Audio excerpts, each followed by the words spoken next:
झोंपड़े के द्वार पर बाप और बेटा दोनों एक बुझे हुए अलाव के सामने चुपचाप बैठे हुए थे और अंदर बेटे की जवान बीवी बुधिया प्रसव वेदना में पछाड़ खा रही थी। रह रहकर उसके मुंह से ऐसी दिल हिला देने वाली आवाज निकलती थी कि दोनों कलेजा थाम लेते थे। झाड़ों की रात थी। प्रकृति सन्नाटे में डूबी हुई। सारा गांव अंधकार में लय हो गया था। घीसू ने कहा, मालूम होता है बचेगी नहीं। सारा दिन दौड़ते हो गया, जा देख तो आ। माधव चिढ़कर बोला, मरना ही है तो जल्दी मर क्यों नहीं जाती? देखकर क्या करूं? तू बड़ा बेदर्द है बे। साल भर जिसके साथ सुख चैन से रहा, उसी के साथ इतनी बेवफाई। तो मुझसे तो उसका तड़पना और हाथ पांव पटकना नहीं देखा जाता। चमारों का कुनबा था और सारे गांव में बदनाम। घीसू एक दिन काम करता तो 3 दिन आराम करता। माधव इतना कामचोर था कि आध घंटे काम करता तो घंटे भर चिलम पीता। इसलिए उन्हें कहीं मजदूरी नहीं मिलती थी। घर में मुट्ठी भर भी अनाज मौजूद हो तो उनके लिए काम करने की कसम थी। जब 2-4 फाखरे हो जाते तो घीसू पेड़ पर चढ़कर लकड़ियां तोड़ लाता और माधव बाजार से बेच लाता, और जब तक वह पैसे रहते दोनों इधर उधर मारे मारे फिरते। गांव में काम की कमी न थी। किसानों का गांव था, मेहनती आदमी के लिए 50 काम थे। मगर इन दोनों को उसी वक्त बुलाते जब 2 आदमियों से एक का काम पाकर भी संतोष कर लेने के सिवा और कोई चारा न होता। अगर दोनों साधु होते तो उन्हें संतोष और धैर्य के लिए संयम और नियम की बिल्कुल जरूरत न होती। यह तो इनकी प्रकृति थी। विचित्र जीवन था इनका। घर में मिट्टी के 2-4 बर्तन के सिवा कोई संपत्ति नहीं। फटे चीथड़ों से अपनी नग्नता को ढांके हुए जिए जाते थे। संसार की चिंताओं से मुक्त, कर्ज से लदे हुए।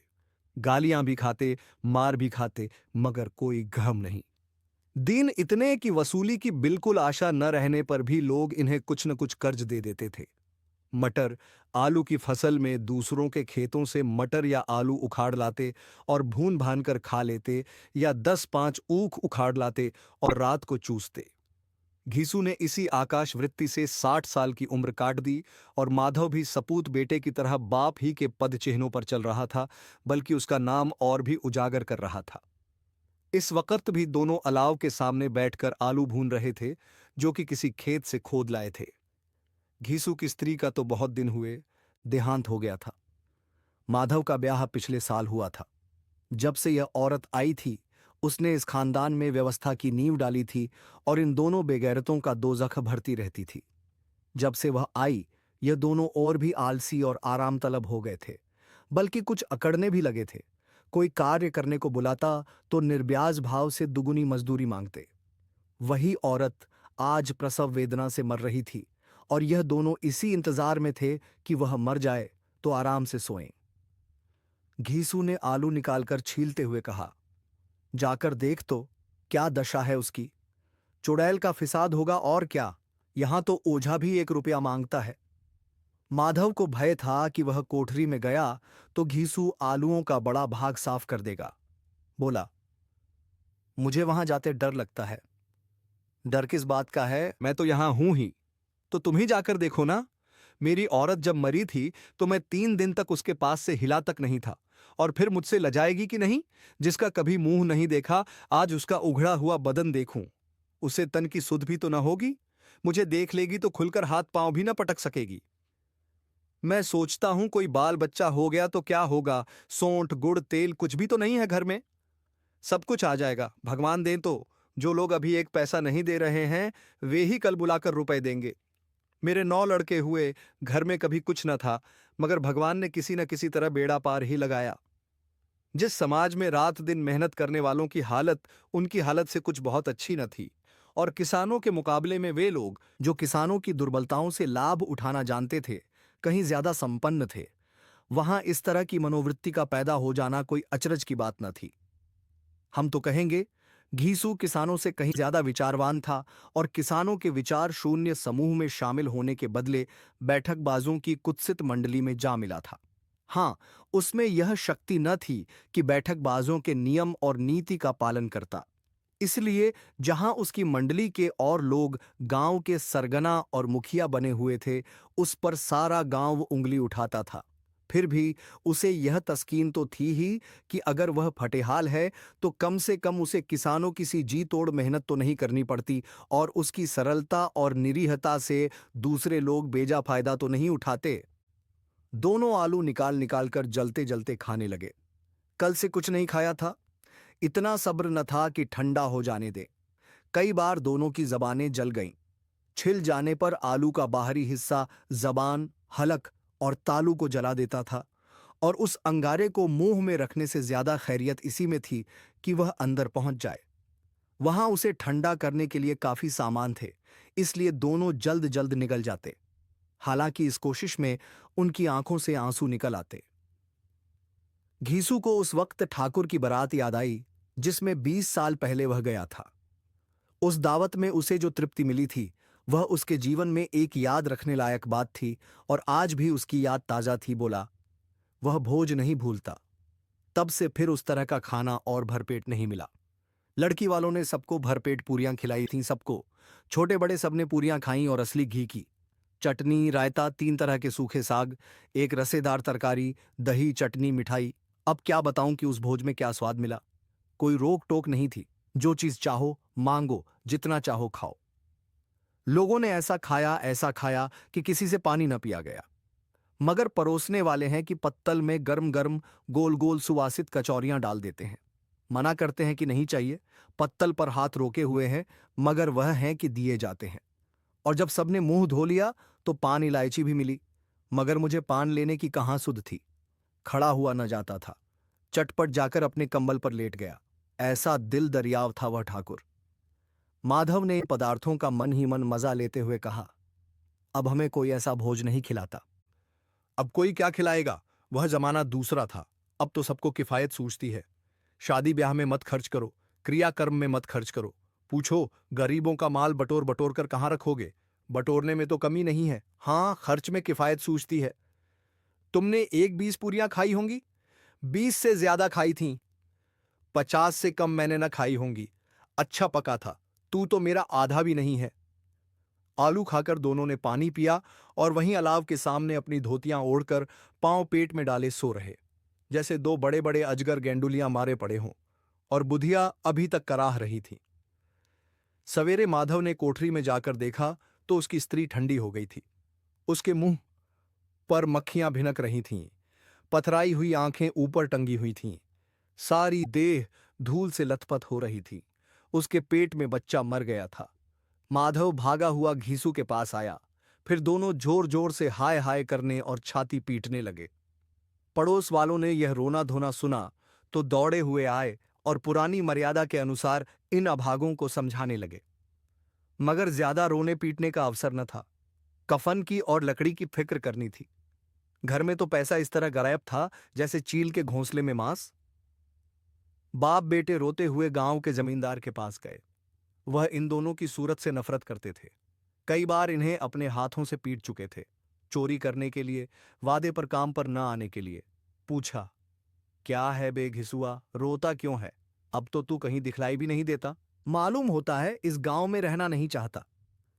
घीसू ने जमीन पर सिर रखकर आंखों में आंसू भरे हुए कहा, सरकार, बड़ी विपत्ति में हूं। माधव की घरवाली रात को गुजर गई। रात भर तड़पती रही सरकार। हम दोनों उसके सिरहाने बैठे रहे। दवा दारू जो कुछ हो सका सब कुछ किया, मुदा वह हमें दगा दे गई। अब कोई एक रोटी देने वाला भी न रहा मालिक। तबाह हो गए, घर उजड़ गया। आपका गोलाम हूं, अब आपके सिवा कौन उसकी मिट्टी पा लगाएगा। हमारे हाथ में तो जो कुछ था वह सब तो दवा दारू में उठ गया। सरकार ही की दया होगी तो उसकी मिट्टी उठेगी। आपके सिवा किसके द्वार पर जाऊं? जमींदार साहब दयालु थे, मगर घीसू पर दया करना काले कंबल पर रंग चढ़ाना था। जी में तो आया, कह दें चल दूर हो यहां से। यूं तो बुलाने से भी नहीं आता। आज जब गरज पड़ी तो आकर खुशामद कर रहा है। हरामखोर कहीं का, बदमाश। लेकिन यह क्रोध या दंड देने का अवसर न था। जी में कुड़ते हुए 2 रुपए निकालकर फेंक दिए, मगर सांत्वना का एक शब्द भी मुंह से न निकला। उसकी तरफ ताका तक नहीं, जैसे सिर का बोझ उतारा हो। जब जमींदार साहब ने 2 रुपए दिए तो गांव के बनिए महाजनों को इनकार का साहस कैसे होता। घीसू जमींदार के नाम का ढिंढोरा भी पीटना खूब जानता था। किसी ने 2 आने दिए, किसी ने 4 आने।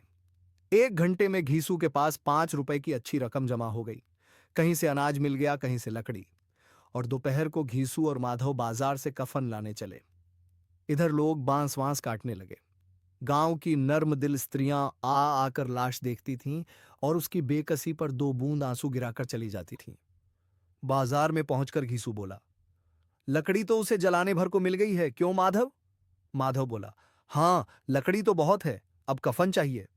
तो चलो कोई हल्का सा कफन ले लें। हाँ और क्या, लाश उठते उठते रात हो जाएगी, रात को कफन कौन देखता है?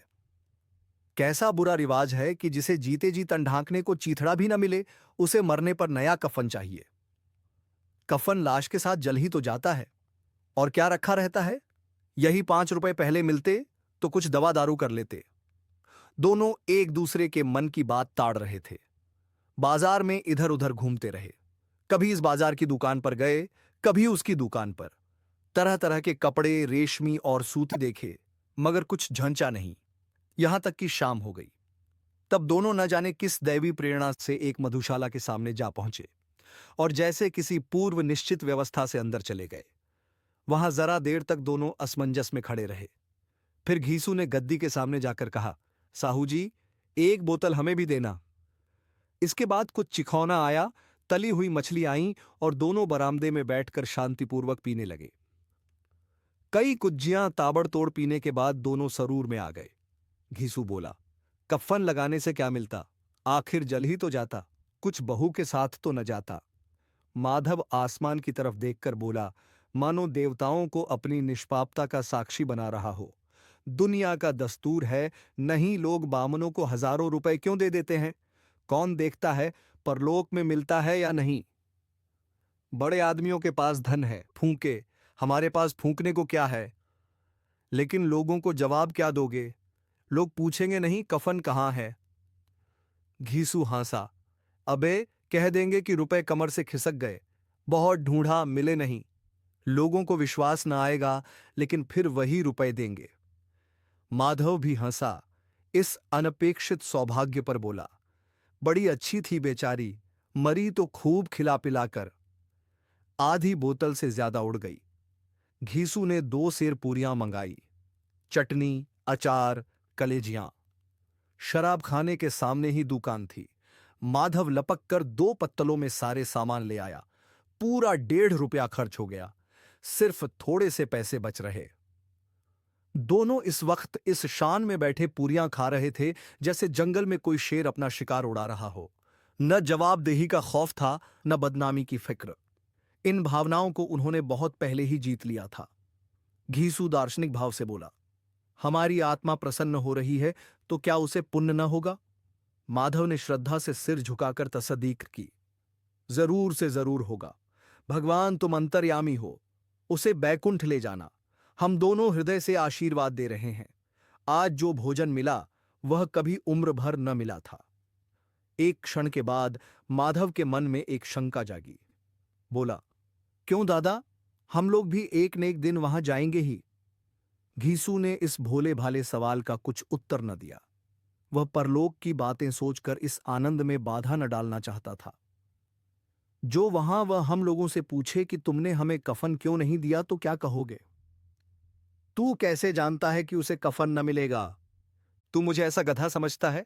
60 साल क्या दुनिया में घास खोदता रहा हूं, उसको कफन मिलेगा और बहुत अच्छा मिलेगा। माधव को विश्वास न आया। बोला, कौन देगा? रुपए तो तुमने चट कर दिए, वह तो मुझसे पूछेगी। उसकी मांग में तो सिंदूर मैंने डाला था। कौन देगा बताते क्यों नहीं? वही लोग देंगे जिन्होंने अब की दिया। हां, अब की रुपए हमारे हाथ ना आएंगे। ज्यों ज्यों अंधेरा बढ़ता था और सितारों की चमक तेज होती थी, मधुशाला की रौनक भी बढ़ती जाती थी। कोई गाता था, कोई डींग मारता था, कोई अपने संगी के गले लिपटा जाता था, कोई अपने दोस्त के मुंह में कुल्हड़ लगाए देता था। वहां के वातावरण में सुरूर था, हवा में नशा। कितने तो यहां आकर एक चुल्लू में मस्त हो जाते थे। शराब से ज्यादा यहां की हवा उन पर नशा करती थी। जीवन की बाधाएं यहां खींच लाती थीं और कुछ देर के लिए यह भूल जाते थे कि वे जीते हैं या मरते हैं, या न जीते हैं न मरते हैं। और ये दोनों बाप बेटे अब भी मजे ले लेकर चुस्कियां ले रहे थे। सबकी निगाहें इनकी ओर जमी हुई थीं। दोनों कितने भाग्य के बली हैं। पूरी बोतल बीच में है। भरपेट खाकर माधव ने बची हुई पूरियों का पत्तल उठाकर एक भिखारी को दे दिया, जो खड़ा इनकी ओर भूखी आंखों से देख रहा था और देने के गौरव, आनंद और उल्लास का अपने जीवन में पहली बार अनुभव किया। घीसू ने कहा, ले जा, खूब खा और आशीर्वाद दे। जिसकी कमाई है वह तो मर गई, मगर तेरा आशीर्वाद उसे जरूर पहुंचेगा। रोए रोए से आशीर्वाद दो, बड़ी गाढ़ी कमाई के पैसे हैं। माधव ने फिर आसमान की तरफ देखकर कहा, वह बैकुंठ में जाएगी दादा, बैकुंठ की रानी बनेगी। घीसू खड़ा हो गया और जैसे उल्लास की लहरों में तैरता हुआ बोला, हां बेटा, बैकुंठ में जाएगी। किसी को सताया नहीं, किसी को दबाया नहीं। मरते मरते हमारी जिंदगी की सबसे बड़ी लालसा पूरी कर गई। वह न बैकुंठ जाएगी तो क्या ये मोटे मोटे लोग जाएंगे, जो गरीबों को दोनों हाथों से लूटते हैं और अपने पाप को धोने के लिए गंगा में नहाते हैं और मंदिरों में जल चढ़ाते हैं। श्रद्धालुता का यह रंग तुरंत ही बदल गया। अस्थिरता नशे की खासियत है। दुख और निराशा का दौरा हुआ। माधव बोला, मगर दादा, बेचारी ने जिंदगी में बड़ा दुख भोगा, कितना दुख झेलकर मरी। वह आंखों पर हाथ रखकर रोने लगा, चीखे मार मार कर। घीसू ने समझाया, क्यों रोता है बेटा, खुश हो कि वह माया जाल से मुक्त हो गई, जंजाल से छूट गई। बड़ी भाग्यवान थी जो इतनी जल्द माया मोह के बंधन तोड़ दिए। और दोनों खड़े होकर गाने लगे, ठगिनी क्यों नैना झमकावे, ठगिनी। पियक्कड़ों की आंखें इनकी ओर लगी हुई थीं और यह दोनों अपने दिल में मस्त गाए जाते थे। फिर दोनों नाचने लगे, उछले भी, कूदे भी, गिरे भी, मटके भी, भाव भी बनाए, अभिनय भी किए और आखिर नशे में मदमस्त होकर वहीं गिर पड़े।